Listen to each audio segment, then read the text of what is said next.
This is Jamie Drummond for Good Food Revolution. I am here with Joan, who is joining us from Balta, Spain. How are you today? Very well. We just arrived yesterday. I'm very happy to be here in Toronto and to show a little bit the wines that we produce at home. Now, for those of our viewership who are unfamiliar with Balta, would you mind telling us a little bit about the history of the house? Yes, Balta goes back to 1790, and now it's 228 years ago. And we are next to Barcelona, 50 kilometers southwest, cultivating vineyards the last 228 years. Everything from our vineyards, everything we grow is organic, biodynamic. No, we are biodynamic certified by Demeter. Using no chemicals. And my ladies are the winemakers. So it's my wife and my sister-in-law who are the winemakers.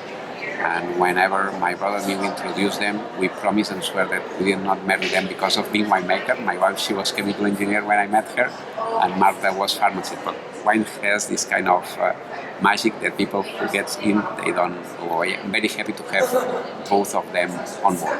Do you believe that a woman brings a certain magic to that winemaking? My experience is that ladies, they take care of much more, many more details than males, and at the end the result there is a difference. Wines are a little bit more elegant, more balanced, a little bit more complex. We are happy, and people who know Balta from the past and now, there is a difference. Okay. So Balta used to produce wine that was sold in cask. It was only in the 1930s that you started bottling wine? Correct. That's just before the war, 2 years before the Civil War started, we started to bottle our first cavas, and since then everything has 100% bottled. And how many wines do you currently make? We do, Balta, we do 7 cavas, some whites and reds. In total it's close to 30. 30 different labels? Yes. Wow, okay. And then my brother and me in 2003 we started a small garage winery in Priorat, named Gratavinum, and same happened 2 years later in 2005 in Ribera del Duero. Okay. But both Priorat and Ribera, it's only for red wines. So you make many wines under many different guises, so you must wear many hats. Yes. It's lots of traveling inside Spain. My wife and my sister-in-law, they are doing the winemaking in Penede at Pare Balta. Then a friend of my wife and that they were studying together at university winemaking, he's taking care of our Ribera del Duero and Priorat. And my brother and me, we are just doing the rest, more using lots of hats, as you said. Under the Pare Balta name, how many bottles do you make in any one vintage, approximately? Pare Balta, including everything, it's around 750,000 bottles, including all the cavas, whites, and reds. Okay, and you were saying that around 55% of your wine is consumed domestically in Spain? Yes. Ah.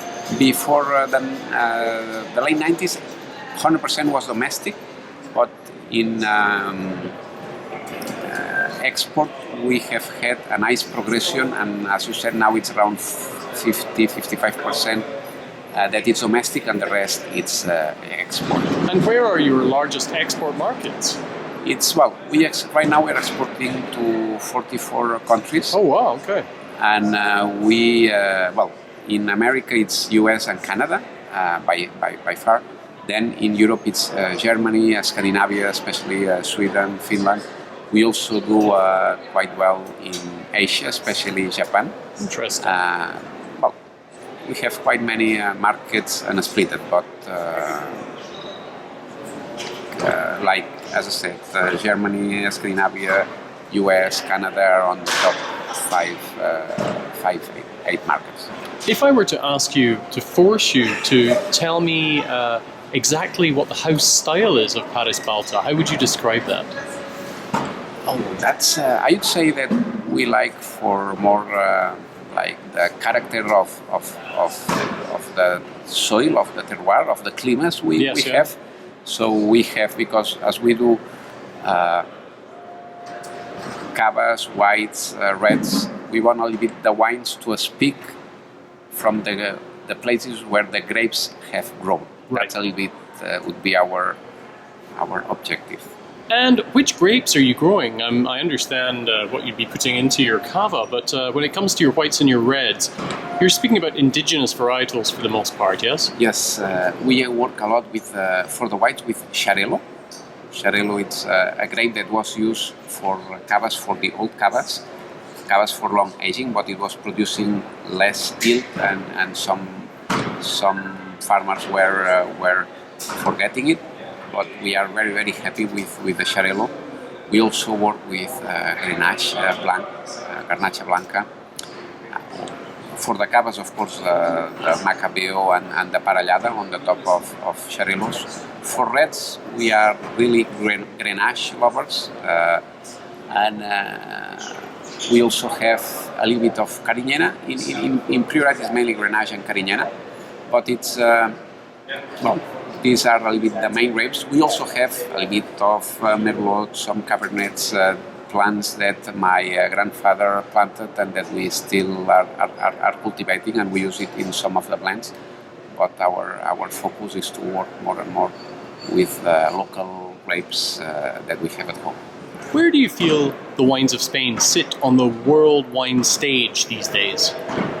I think right now Spanish wines, they already have a nice recognition, but still we have a long way to go, because in the past, especially in the export, only the more accessible Spanish wines were available. Yes, yeah. And still we have a lot of potential to people make discover our premium quality wines that we have a big amount. And what do you see in the future for Pare Balta? Well, our aim is how can we don't want a grow in volume.